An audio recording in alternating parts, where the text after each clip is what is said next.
Reportage, pas le choix si on veut sauver sa vie, dans le métro de Kharkiv sous les bombes, des Ukrainiens racontent un quotidien effrayant. Les envoyés spéciaux de France Info ont pu se rendre dans la deuxième plus grande ville du pays, en grande partie détruite par la guerre, où de nombreux habitants vivent aujourd'hui sous terre.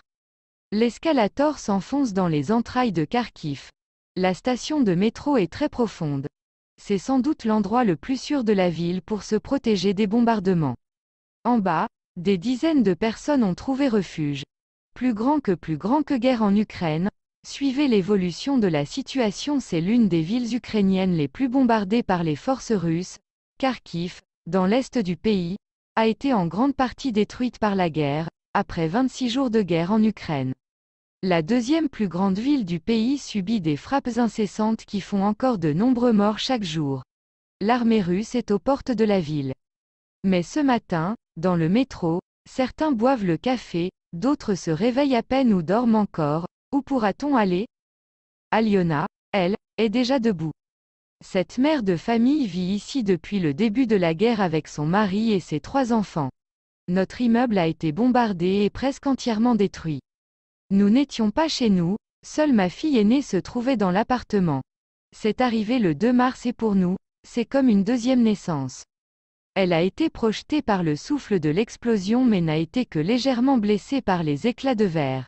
C'est la même chose pour tous ici, c'est difficile, douloureux.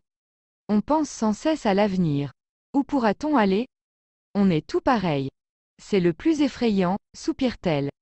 La ville de Kharkiv vit sous les bombes russes depuis le premier jour du conflit, un pilonnage constant, qui a fait plus de 500 morts. Je n'ai même pas de mots pour qualifier ça. C'est du sadisme. On cherche à nous tuer, tous. Des femmes, des enfants, c'est terrible, lâche Aliona, les dents serrées. Au moins, c'est un endroit sûr, les couloirs du métro sont encombrés de cartons de vêtements, de bouteilles d'eau, de produits alimentaires. Certains habitants dorment sous des tentes, mais la plupart sont installés dans les 2 trains hangars. Dans le métro de Kharkiv, certains ont installé des tentes Esperluette NBSP, directement sur les quais. Franck Matevon, Radio France, dans le métro de Kharkiv, certains ont installé des tentes directement sur les quais. Franck Matevon, Radio France, Anastasia fait partie des volontaires qui coordonnent l'aide dans cette station de métro. Elle entrouvre une des portes d'un wagon plongé dans le noir. C'est encore la nuit pour certains, les banquettes sont transformées en lits, les vêtements entassés sur des sièges. Des gens vivent avec leurs enfants et avec leurs animaux domestiques, comme des chats, des chiens.